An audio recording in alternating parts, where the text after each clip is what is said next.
más complejos de la estructura social en nuestro país. Ha estado ya antes con nosotros Felipe Valdivia, que es el presidente de la Asociación de Constructores de Viviendas Sociales de Chile, para conversar de un tema que verdaderamente nos preocupa muchísimo. ¿Cómo está, Felipe? Bienvenido nuevamente. Muy bien, nuevamente. Felicidades. No, gracias por darnos tu saludo de cumpleaños, Felipe, pero este tema lo hemos tocado todo el año, es bien complejo, hay un déficit de 750.000 viviendas, hay un estudio de la Universidad de Talca que así lo acredita, pero además también el rubro de la construcción ha sido bien golpeado en este déficit económico, ¿no? Entonces, hablemos un poco dónde están los problemas hoy día para seguir avanzando en la construcción, para después ir ahondando en distintas temáticas. Bien, mira. El déficit de viviendas sociales que establece el estudio de la Universidad de Talca habla de 750.000. Es un estudio proyectado, es decir, lo que vamos a llegar a finales del año 25. Ahí vamos a tener un déficit de esa naturaleza. Hoy día hay un déficit específicamente. El ministerio dice de 550.000. Igual es harto, muchísimo. Es muchísimo, muchísimo. Y los números que entrega la Universidad de Talca son bastante razonables. No es que sea una cosa distinta a la que entrega el ministerio, porque es una proyección. Y nosotros que estamos metidos en esto, estimamos que sí, que ambos números son razonables. Parecen distintos, estas 200.000 unidades, pero también hay que entender que es una proyección la de la Universidad de Talca, ¿ya? Entonces, claro, hoy día hay grandes problemas y porque este número suma y sigue, tiene que ver con cosas como la inmigración, con temas de que empresas constructoras de alguna manera se arrancan de este tipo de proyectos de construcción de viviendas sociales y bueno, y otros factores que tienen que ver con la contingencia económica. Es decir, hoy día para una empresa constructora que nos toca a nosotros directamente, emprender en un proyecto es complejo porque dependemos mucho de los bancos, del financiamiento y esa relación hoy día está súper áspera. O sea, uno entra a un banco, dueño de empresa constructora, es como que entrar el diablo. Pero bueno, se ha ido mejorando. Las tasas han ido normalizándose, las condiciones con los bancos han ido normalizándose. Entonces, habla de que hay poco interés por parte de las empresas para poder acceder a ejecutar este tipo de proyectos. Es una suma de factores lo que hace que haya, digamos, se sume el déficit. Si hubiera mucha, empresa interesada, entidades patrocinantes, de alguna manera este déficit podría disminuir. Ahora, el plan de emergencia habitacional impulsado por esta administración va en esa línea, o sea, apunta a donde se necesita.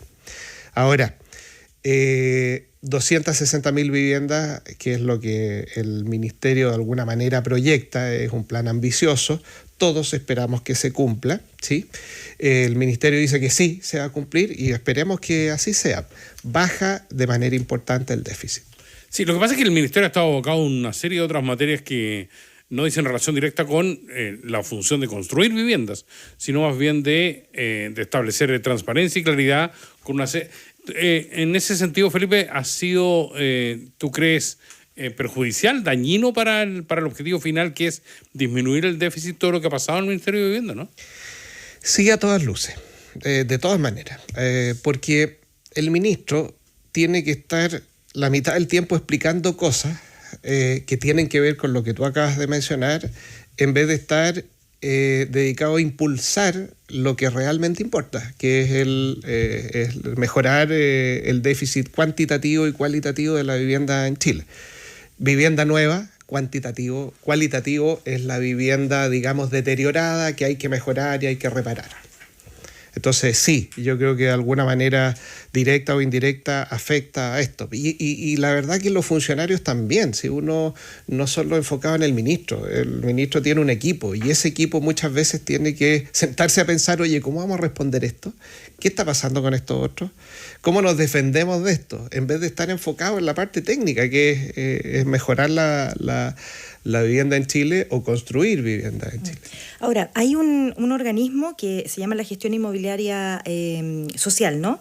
Que son las entidades de gestión inmobiliaria social. Estas entidades son las que postulan para poder construir viviendas sociales. ¿Hay algunas regiones que estén más al debe en esto, que tengan problemas para la postulación, que hayan pocas entidades?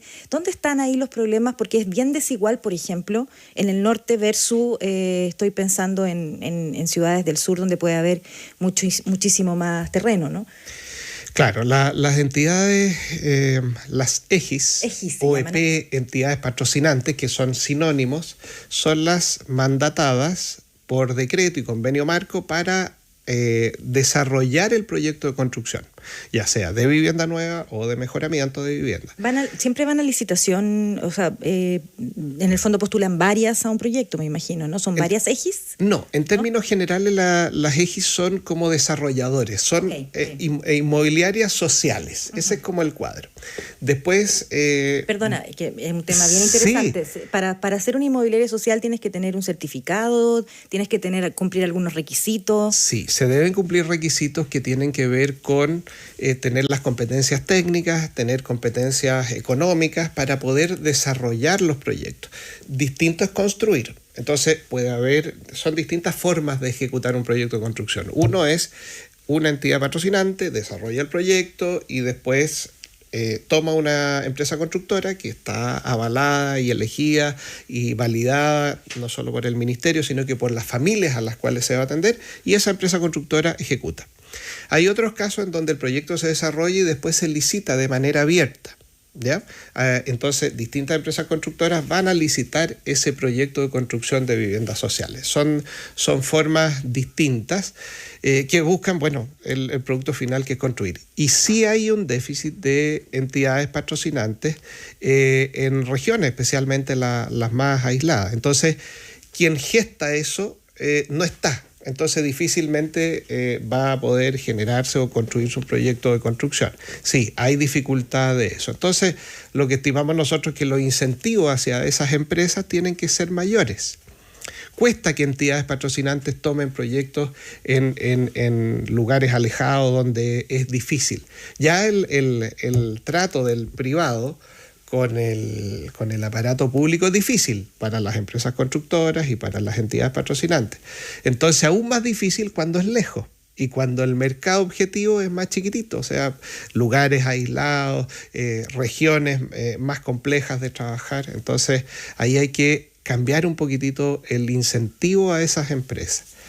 Hacen una pega súper importante en las entidades patrocinantes. Además socialmente muy buena, porque organizan a familias que necesitan una vivienda.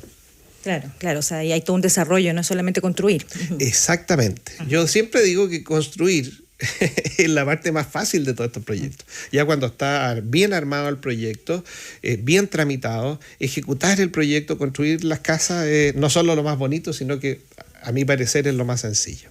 Felipe, hablaba de las características de las regiones, donde me imagino hay problemas individuales de cada una de ellas, por las características de cada una. ¿Dónde está el mayor déficit y dónde está la mayor problemática para construir vivienda social en el país? Mira, depende del tipo de problema. Voy a simplificar la respuesta. El primer problema tiene que ver con el terreno disponible, ¿ya?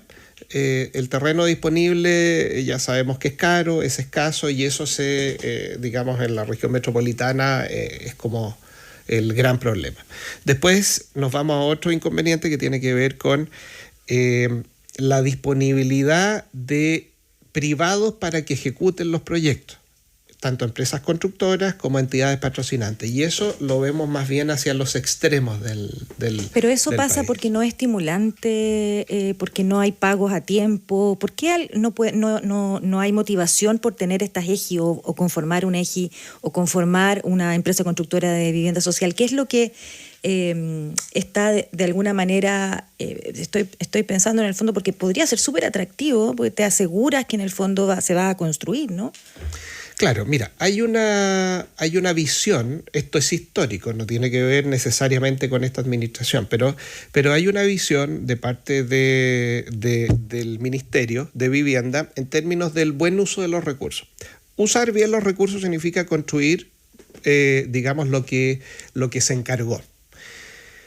Dicho de otra manera, estresar los presupuestos de manera que los márgenes para las empresas constructoras sean tan estrechos y tan chicos hace que sea poco atractivo, porque cualquier cambio, cualquier modificación, cualquier imprevisto hace que se vaya de inmediato la utilidad cuando los márgenes son muy chicos. Entonces, un concepto, a mi parecer, desde la perspectiva de un privado, empresa constructora, que está equivocado el Estado en términos de estresar tanto. Entonces, hay pocas empresas constructoras disponibles a emprender en esto porque el riesgo es muy alto. Ese es el fondo de esto. Cuando los márgenes son muy chicos, el riesgo es muy alto. Si a eso le sumamos que el Estado siempre ha sido un pagador demoroso, siempre paga, pero demora mucho, entonces viene otro impacto que tiene que ver sobre la caja de las empresas constructoras. Entonces el riesgo es muy grande, por tanto hay poca empresa constructora disponible. En el caso de las entidades patrocinantes es más complejo aún, porque el pago para ellos es muy demoroso. La bicicleta, si quiero, digamos, para explicarlo de una manera coloquial, la bicicleta de ellos es demasiado grande. Entonces, también hay cortapisas de entrada. Muchas veces las entidades patrocinantes que no tienen experiencia quedan en el camino con un proyecto a la mitad. Entonces, el ministerio tiene que empezar a buscar otra entidad patrocinante para cambiarla, impacta el desarrollo del proyecto. Entonces, de alguna manera, estimamos nosotros que tiene que haber una visión más amplia del producto completo, del negocio completo. ¿Sí? Tienen que haber más incentivos. No es que sea por ganar y ganar plata, no. El tema es disminuir el riesgo para las empresas, para que se motiven y participen. Comenzamos la entrevista, Felipe, diciendo que la dificultad que tienen las inmobiliarias hoy de entrar a un banco. Pero también hay la principal inmobiliaria en construcción de viviendas sociales en Chile tiene un problema de una deuda grandota. ¿Cómo está esa situación y cómo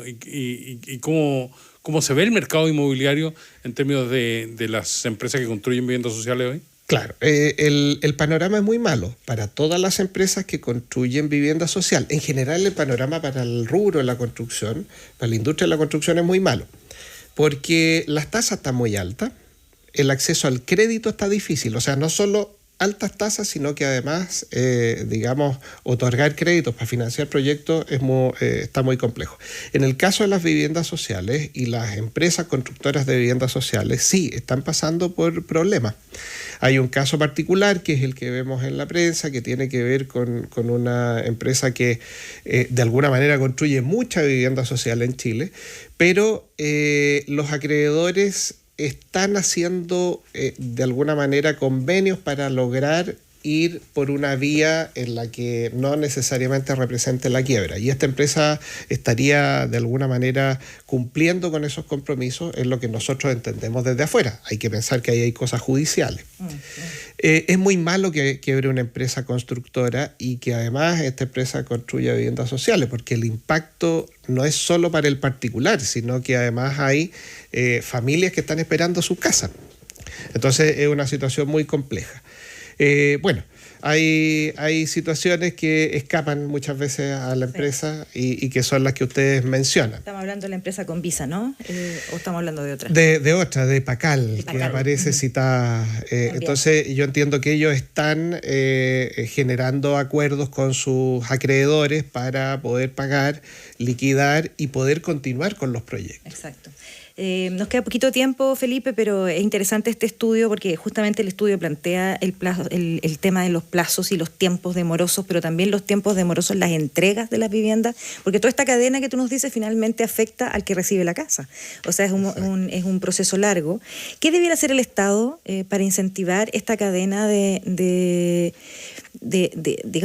cortapisos que le va poniendo a los entes que construyen para apoyar en el fondo? ¿Qué crees tú, dónde está la clave para estimular que más empresas quieran meterse en este rubro? Mira, la clave está en pagar el precio justo. El tema que eso parece mucha retórica. ¿Qué es el precio justo? Bueno, para nosotros que somos los que ejecutamos es algo que disminuye el riesgo. Eso. entidades patrocinantes y empresas constructoras, y que además pague a tiempo, porque muchas veces sucede que la caja, digamos, de pagadora, son los Servius, no tienen el suficiente respaldo frente a una demanda grande de pago de subsidio de estado de pago. Entonces, el estado de pago, es decir, el Estado tiene que poner más recursos y pagar a tiempo. Eso es de alguna manera importante para que los proyectos en ejecución funcionen bien. Y antes, como causa raíz, tiene que ver con dos cosas. Lo primero es que la política tiene que ir enfocada a construir más viviendas, y eso está pasando hoy día. El plan de emergencia habitacional cumple con eso.